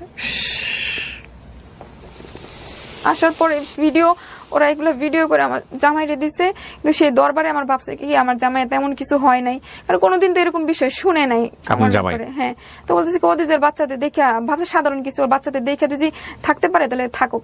কিন্তু আমার শ্বশুরে ভিডিও করে যখন ওনাকে বলছে যে আমরা ভিডিও করছি, ব্যাপারটা শুনে যা, তখন আমি দরবারে আমি বলছি যে আচ্ছা ঠিক আছে, আমি ওইখানে যাবো না, আমার ওই জামাইয়ের ঘরে আমি যাবো না, এই কথা আমি দরবারে বলছি। ও এটা ভিডিও করছে? হ্যাঁ, আমি যাবো না। কেন বলছি? কারণ সেখানে আমার শ্বশুর শাশুড়ি আছে। এখন যদি আমি ওখানে বলি আমি যাবো, তারা কি করবো? আমার ইজ্জতের বিনিময়ে কয়েকটা টাকা দিয়ে আমার সেখান থেকে বিদায় করে দিবে।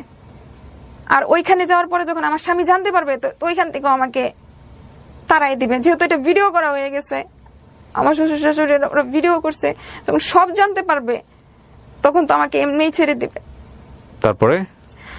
তারপর সালিশি কমলো, আমি মামলা করতে যাবো। তারপর আমি মামলা করতে যাই নাই। দরবার থেকে বলছে ও তো তোমাকে চিনেই না, বলছে দরবারের লোকজন বলছে তুই ওকে বিয়ে কর,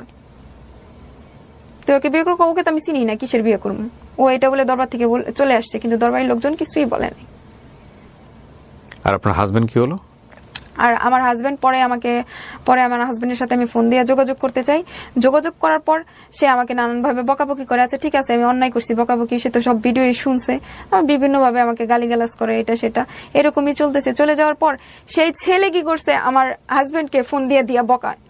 তখন আমার হাজবেন্ড আরো আগে আমাকে বকে, তুই যদি আমার ডিভোর্স না দেস তাহলে আমি তোরে মামলা দিমু, তোর বাপের শুদ্ধ মামলা দিমু, আমার কাছ থেকে এত টাকা নিয়ে চলে আসছিস। আর যেহেতু আমি এখানেও একটা মামলা করে ফেলছি যে আমার এত টাকা নষ্ট করছে, তো এটা তো প্রমাণিত যে আমি ওর কাছ থেকে টাকা নিয়ে আসছি। কিসের মামলা করছেন? ধর্ষণ মামলা, তার মধ্যে টাকার উল্লেখ আছে 5 লাখ। আপনি মামলা করলেন কবে? আমি মামলা করছি ওই দরবারি হওয়ার আর মনে হয় যে 7-8 দিন পরে, মানে দরবারি লোকজনকে আচ্ছা দেখতেছি এরকম করে সময় নিছে।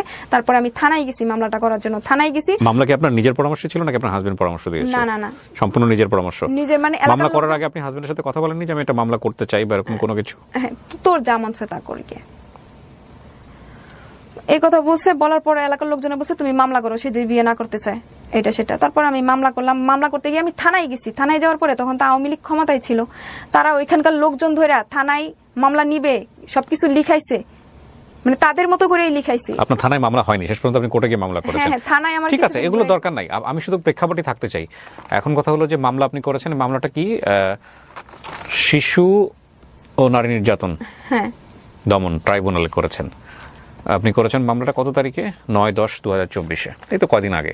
হ্যাঁ মামলায় আসামি কে? উনি শুধু নাকি আরো কয়েকজন আছে? ও আপনার সাক্ষীরা যারা, তারা কি সাক্ষী দিবে? আসলে আমার সাক্ষীরা সাক্ষী দিবে না, কারণ ওদের যে বললাম যে প্রভাবশালী লোক আমাকে থানায় মামলা নিবে করে পরে আমাকে ঘুরাইয়া দিছে, মামলা নিবে না। তারাই আমার আপনার বাড়িতে মেডিকেল টেস্ট হয়েছে? হ্যাঁ। মেডিকেল টেস্ট সব প্রমাণ এসেছে? না না না, এটা নাকি বিষয়টা এখনো আসে না? অন্যভাবে আসছে। যেমন মনে করেন আমাকে এখানে অনেক সময় নষ্ট হয়েছে, দরবার করছে সময় নষ্ট হয়েছে, তারপরে ওরা আমাকে বলছে আচ্ছা দেখি দেখি করে সময় নষ্ট হয়েছে, থানায় গেছি, থানায় কয়দিন ঘুরাইছে, সময় নষ্ট হয়েছে, পাওয়া যায় নাই, কারণ এতদিন 26 দিন পরে আসার পর সেখানে কোনো কিছু পাওয়া যায় না আর কি, নষ্ট হয়ে গেছে। কিন্তু এটা উল্লেখিত আছে তার সাথে আমার প্রেমের সম্পর্কটা সত্যতায় আসছে, এবং কি টাকা পয়সা সে আমার কাছ থেকে নিত, সেরকম কিছু আছে। এত তো টাকা পয়সা তো মনে করেন ছেলেটাকে কি অ্যারেস্ট করা হয়েছে? আপনি যাকে না না না, তাকে অ্যারেস্ট করা হয় নাই? এখনো অ্যারেস্ট করা হয় নাই। তো এরকম বিষয় নিয়ে হচ্ছে এলাকার লোকজন। ওনাকে ডাকা হয়েছে কোর্টে? সাক্ষী দিয়েছেন? উনি গেছেন? হাজিরা দেন? না না না না, এখনো হাজিরা হয় নাই। ওনার নামে ওয়ারেন্ট হয় নাই? না না, ওয়ারেন্ট হয় নাই? ওয়ারেন্ট হয় নাই, কারণ আমার মেডিকেল রিপোর্টটা 4 মাস পরে বের হয়ে আসছে।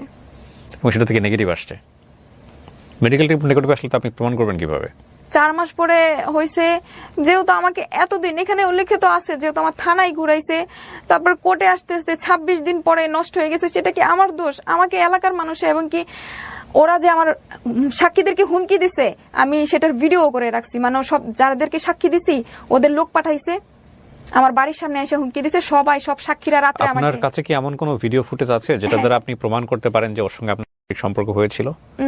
ও তো প্রমাণ করার জন্য ও তো ফুটেজ রেখে দিয়েছে আপনার কথা অনুসারে। আপনার কাছে কি এমন কোনো ফুটেজ আছে? না না, আমার কাছে এমন কোনো ফুটেজ নাই, কারণ আমার বাচ্চারা আমার ফোন ধরতো, এরকম কিছু বিষয় রাখার মতো না। আবার ওর একটা জিনিস কি ছিল, ও আমার সাথে যত মেসেজ করতো, ও কি করতো, স্ক্রিন শেয়ার দিয়া সব ডিলিট করে প্রতিদিন ঘুমাইতো। আপনাদের হাজবেন্ডের মানে আপনার যে মামাতো ভাইয়ের সঙ্গে বিয়ে হয়েছিল, এই সম্পর্কটা কি আছে নাকি এটা ডিভোর্স হয়ে গেছে? ডিভোর্স হয়ে গেছে। ও আমার হাজবেন্ডকে যখন ফোন দিত, ওটা বাদ দেন, কি কারণে ফোন দিত, কি হতো না তো প্রেক্ষাপট আপনার কাছ থেকে যেভাবে শুনলাম, ওই ছেলেটার কাছ থেকে যদি আমি বক্তব্য শুনি বা এই ছেলে যদি আসে আমাদের এই পুরো বক্তব্য শোনার পরে সে যদি তার বক্তব্য দিতে চায় এখানে, সে যদি মনে করেন আমি ফেস হব, যদিও তার পরিচয় সমস্ত কিছু আমি এখানে গোপন রেখেছি, কারণ এটা বিচারাধীন বিষয়, এটা কোর্ট নিবে। এবং এই বক্তব্য যা উনি এখানে দিয়েছেন, এটা যেহেতু মামলা বা বিচারাধীন বিষয়, সুতরাং মহামান্য আদালত যে সিদ্ধান্ত দিবে সেটাই চূড়ান্ত সিদ্ধান্ত। তবে আমাদের এই ভিডিওর মানে আমাদের এই অনুষ্ঠানের কোনো ফুটেজই ওনার স্বীকারোক্তি হিসেবে নেওয়া, ওনার পক্ষে বা বিপক্ষে, এটাকে আমরা ব্যবহারের জন্য অবশ্যই উৎসাহ দেব না, কারণ এটা সম্পূর্ণ নন ইনভেস্টিগেটেড। হ্যাঁ, গল্প প্রচারের অ্যাঙ্গেলটা কেন তাহলে? গল্প প্রচার করেছি সেলফ লার্নিং এর জায়গাটা থেকে। উনি কিন্তু ওনার অপরাধগুলো এখানে স্বেচ্ছায় অকপটে স্বীকার করেছেন। সে আসলে এরকম করেছে কিনা, কে আগে এসছে কে পরে গেছে, সেগুলোর বিষয়গুলো আমরা সত্যতা নিরূপণ করছি না। এবং যাকে নিয়ে উনি গল্পটা বলেছেন তার সমস্ত পরিচয় এখানে গোপন রাখা হয়েছে, এবং তাকেও আমরা এখানে হাইলাইট করছি না। তবে হ্যাঁ, কেউ যদি স্বেচ্ছায় এসে বলেন যে না আমি সেই লোক এবং আমারও কিছু বক্তব্য আছে এই গল্পের প্রেক্ষাপটে, আমরা সেই সুযোগ অবশ্যই তাকে দিব। তো সেটা বুদ্ধিমানের পরিচয় হবে না বলে আমি মনে করছি। তো এখানে একটা কথা অবশ্যই আমি বলতে চাই, সেটা হলো যে কেন এই গল্পটা মানে আজকে লাখ লাখ মানুষ, কোটি কোটি মানুষের সামনে বললেন এবং সারাটা জীবন এই গল্পটা থেকে যাবে। এটা এত বড় একটা দুঃসাহস বাংলাদেশের সামাজিকতার কথা চিন্তা করে কেন করলেন? আমি এই গল্পটা বলার উদ্দেশ্য হচ্ছে কি, আমি তো কোনো পর্যায়ে বিচার পাচ্ছি না, টাকার কাছে নাকি সবকিছুই হেরে যায়। আপনি কি বিচার চান? আপনার জীবনের সাথে যে অবিচারটা হয়ে গেল, ধরেন এই ছেলেটার বিচার হলো, ছেলেটার জেল হলো, ধরেন আপনার জীবনের সাথে যেটা ঘটে গেছে এইটার আপনি আর কোনোদিন পূরণ করতে পারবেন না? কোনোদিন পূরণ করতে পারবো না। আপনার 3 সন্তানের কাছে আপনি যা হলেন, আপনার হাজবেন্ডের কাছে আপনি যেটা হলেন, বা আপনি লোক সমাজের কাছে যেটা হলেন, এই ক্ষতিটা কি আপনি এর বিচার দিয়ে পূরণ করতে পারবেন? না, আমি চাচ্ছিলাম, আমার যা হয়ে গেছে, আমি তো এখন আমার বাবার কাছে আশ্রয় পাইতেছি না, মানে আশ্রয়হীন আছি, মানে না থাকার মতো। একই এলাকায় এইভাবে থাকতে পারবো না, ওর বাড়ির সামনে দিয়ে আমার বাড়িতে যাইতে হয়, যেহেতু ওইখানেও আমার আশ্রয়টা নাই, কোনো জায়গায় আশ্রয় নাই। তো আমি যাইতেছি না আর কোনো পাপে জড়াইতে। ওকে বলছিলাম, আমি এলাকার লোকজনদের পায়ে ধরে বলছিলাম যে ও আমাকে একবার ওর নামটা দিক, আমি গিয়ে না চাকরি করে খামু, যে কোনো কাজ করে খামু। নামটা কি দেখ? ও আমাকে বিয়ে করুক। আচ্ছা, ও আমাকে বিয়ে করুক, আমি দূরে গিয়ে চাকরি করে খামু। ও যদি বলে আমি কাউকে বলতে পারবো আমার জামাই আছে, আমার প্রত্যেকটা দিন আমার একটা করে মৃত্যু হইতেছে। আমি এইভাবে মরতে চাই না। আমি হয়তো আত্মহত্যা করতাম, কিন্তু করি নাই। আমি যদি আত্মহত্যা করি তাহলে গোপনে এটা শেষ হয়ে যাবে, আর কেউ জানতে পারবে না। যখন আমি আমার সন্তানদের কাছে খারাপ, আমার স্বামীর কাছে খারাপ, আমার ফ্যামিলির কাছে খারাপ, মা বাবার কাছে খারাপ, সবার কাছে আমি খারাপ। তাই আমি চাইতেছি যে আমার একটা কঠিন মৃত্যু দেখ, যে মৃত্যুটা সবাই দেখতে পারে। আমি নিজে নিজে আত্মহত্যা করতে চাইতেছি না, যেটা ঘুমোতে শেষ হয়ে যাবে। ও আমাকে অনেকবার হুমকি দিছে আমাকে মেরে ফেলবে, ওরা তো আমি মরতে চাই না। আমি চাই আমাকে যদি এরকম কোনো মানুষ আমাকে সাহায্য করে, যে আমার এত কঠিন একটা মৃত্যু দেখে আমার মৃত্যুতে আমাদের মতো যারা প্রবাসীর বউ আছে তারা যেন এই বিষয়টা দেখে ভয় পেয়ে এখান থেকে সরে আসে। আমি সবাইকে বলছি, আমার এলাকার লোকজনকে বলছি, আমি লিখিত স্ট্যাম্প দিব, ভিডিও করে রাখবেন, সেখানে প্রশাসনের লোক থাকবে, সবাই জানবে আমি আমার নিজের ইচ্ছায় আমি মরতে চাইতাছি। আপনারা প্লিজ আমাকে এই সাহায্যটা করেন। সবাইকে বলছি যে আমার মৃত্যুটা দেখে এত ভয়ানক একটা মৃত্যু হোক আমার, যেটা দেখে মানে এই বিষয় থেকে ওর মতো ছেলে যারা আছে তারা যেন এই বিষয়টা কোনোদিন না জড়ায়।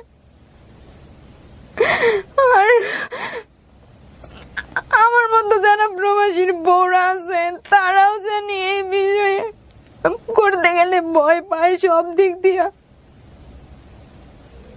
আর প্রবাসী যারা আছে তাদেরকেও একটা উদ্দেশ্য করে বলি, শুধু প্রবাসী না, যারা স্বামী আছে তাদেরকেও বলি, তাদের বউয়ের মনের দিক দিয়ে বোঝার চেষ্টা করুক, তাদের ফ্রেন্ডলি একটা সম্পর্ক হোক, তাদেরকে একটু সময় দেখ, এই বড় বড় ভাব যেন আর না দেখায়।